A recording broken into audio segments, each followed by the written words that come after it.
Alors, bonjour ou bonsoir, selon l'heure à laquelle vous allez visualiser cette vidéo. Je suis Adélaïde Cambon, on ne me présente plus. Et vous êtes sur la page Bridge to USA. Donc, bienvenue. Bridge to USA, c'est en réalité une structure que j'ai créée qui permet d'accompagner toutes les personnes désireuses de se rendre en Amérique à travers... les visas américains, la loterie américaine. 2, les visas étudiants. Donc, je gère 2 ponts.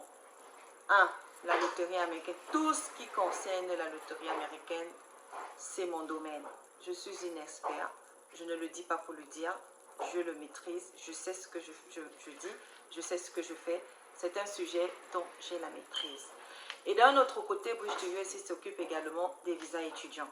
Bon, parce que nous sommes dans le mois de la loterie, nous allons nous focaliser sur la loterie américaine et nous reviendrons plus tard à la fin de la loterie sur les visas étudiants.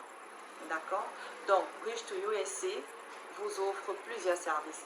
Le premier, c'est vous enregistrer pour toutes les personnes qui ne savent pas comment participer à la loterie américaine. Bridge to USA se chargera de le faire. Même à distance, je peux vous enregistrer. Donc, si vous sollicitez mes services ou si vous ne savez pas comment vous y prendre, contactez-moi inbox et je me ferai le plaisir de le faire. Le deuxième service que Bridge to USA rend, ce sera le checking des résultats. Pour toutes les personnes qui s'enregistrent en ce moment, vous allez attendre le mois de mai pour que les résultats soient connus. Alors, chacun avec son numéro de confirmation qu'il aura obtenu pendant le jeu pourra, à base de ce numéro, regarder, checker ses résultats. Mais Bridge to USA ne s'arrête pas là. Le troisième service que Bridge to USA vous offre, c'est le suivi de votre dossier pour toutes les personnes qui seront sélectionnées. Pour toutes les personnes qui auront gagné à la loterie américaine, Bridge to USA se chargera de suivre votre cas, de vous accompagner dans le suivi, de vous guider, de vous coacher jusqu'à l'obtention de votre visa à l'ambassade. Après cela, Bridge to USA vous rendra également le quatrième service, ce sera celui de vous accueillir à l'aéroport et de vous héberger. Pour vous accueillir à l'aéroport, bien évidemment, il faudrait qu'à l'avance, moi, je vous donne mon adresse. Parce que si vous n'avez pas d'adresse, même si vous avez été sélectionné, l'ambassadeur ne vous donnera pas de visa. Parce qu'il ne saura pas où est-ce que vous allez y aller.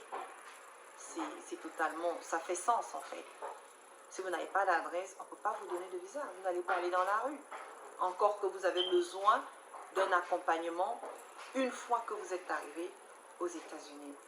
Donc, Bridge to USA se fera le plaisir de vous offrir l'hébergement. D'abord, de vous accueillir à l'aéroport et de vous offrir l'hébergement. Mais ce n'est pas tout. Le cinquième service que Bridge to USA vous offrira, c'est l'intégration. Quand on arrive ici, on est comme un bébé qui vient de naître. On ne maîtrise rien, on ne connaît rien. On a besoin que quelqu'un vous tienne la main, qui vous accompagne dans tout ce que vous aurez à faire.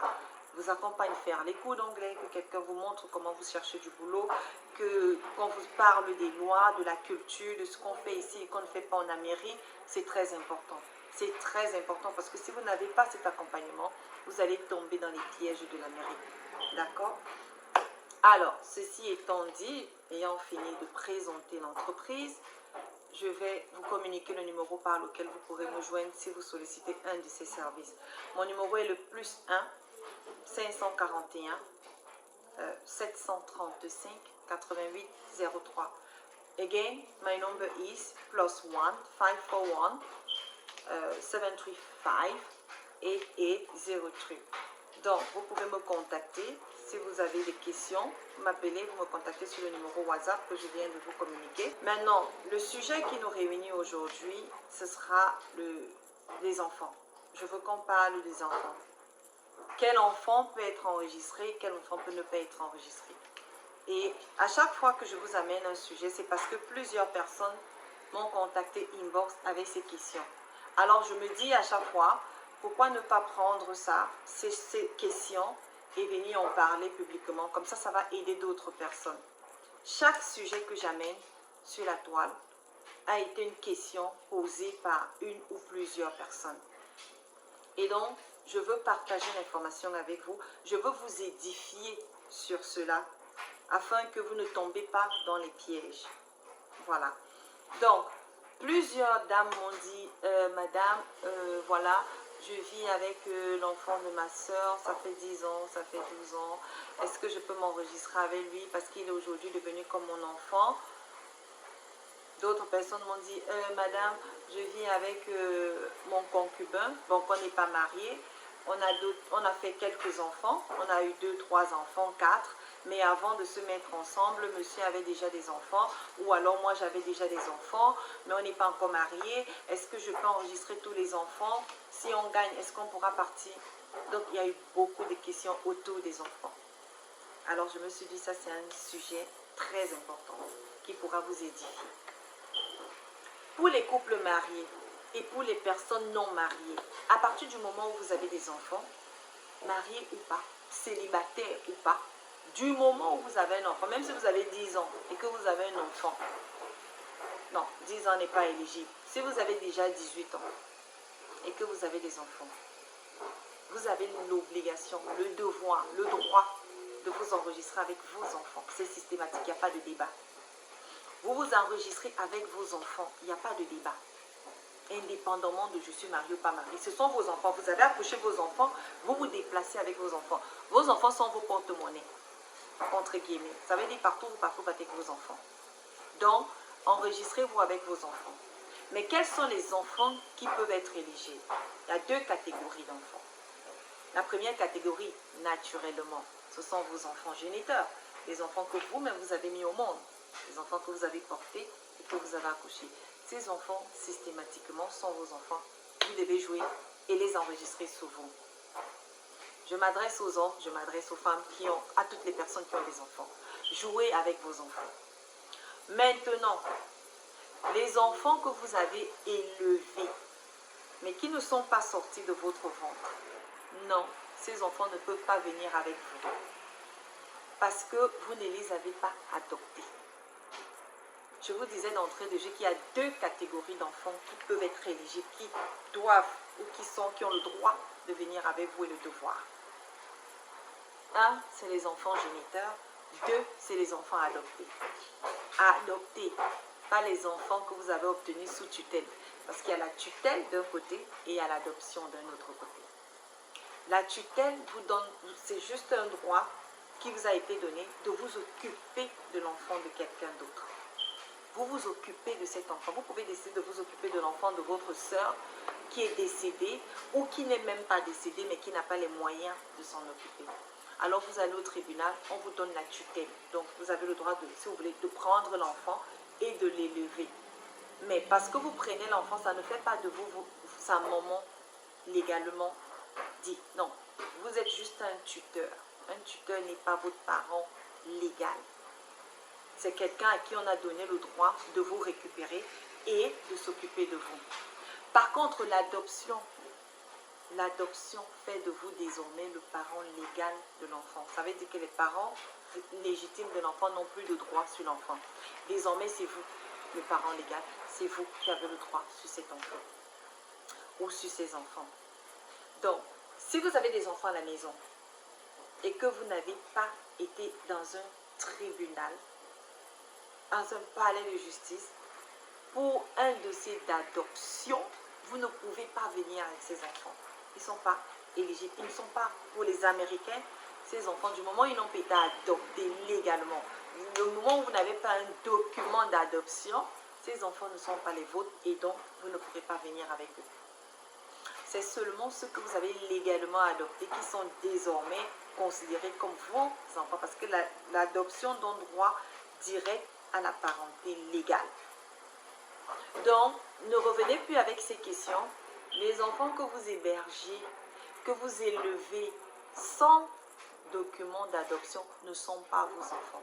Donc, vous allez jouer avec vos enfants légitimes, mais vous ne pourrez pas associer ces enfants sur vous. Donc, je voulais un peu clarifier cette question.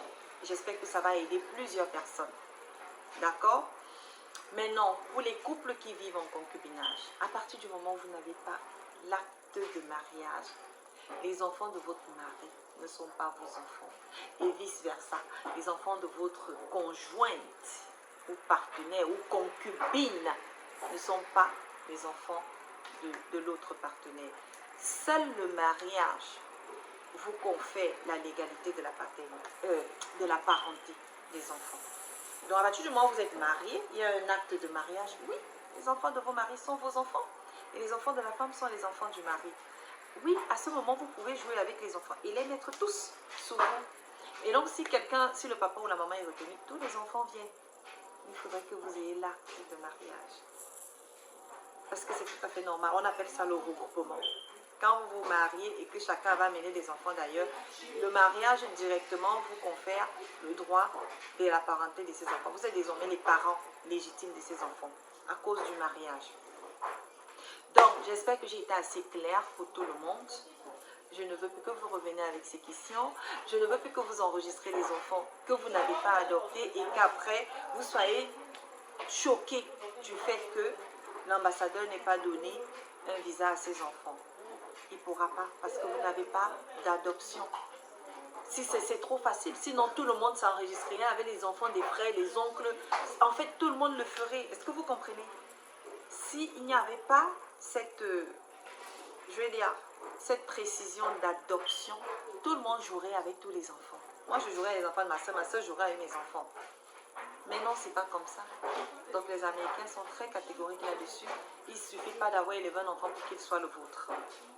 Il faut l'adopter légalement. Aller en justice et l'adopter et avoir un document d'adoption. À partir de cet instant, il n'y a plus de débat, ce sont vos enfants, au même titre que ceux que vous avez portés dans votre ventre. Ou pareil pour le monsieur. Voilà. Donc, si vous avez aimé la vidéo, likez, partagez surtout, abonnez-vous, appuyez sur la cloche de notification pour ne pas manquer mes prochaines vidéos. Et je veux rappeler mon numéro avant de sortir de cette vidéo, c'est le +1 541 735 88 01. Un dernier rappel également sur les dates. Nous sommes dans le mois de la loterie. Pour ceux qui ne le savent pas, allez massivement vous enregistrer. La loterie va du 5 octobre au 8 novembre. Allez vous enregistrer. Rassurez-vous de remplir les conditions d'éligibilité, avoir le bac, avoir plus de 18 ans pour ceux qui n'ont pas de bac, avoir 2 ans de profession, d'expérience dans une profession éligible. Pour tout contact, mon numéro est là.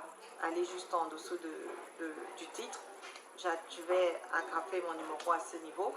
Contactez-moi et posez-moi vos questions. Si vous avez besoin d'aide pour vous enregistrer, je suis disponible. Vous m'envoyez vos documents et vos photos et moi, je vous enregistre à votre place. Allez, portez-vous bien, partagez, likez, n'oubliez pas, abonnez-vous. Abonnez-vous pour ne pas manquer mes prochaines vidéos. Allez, portez-vous bien.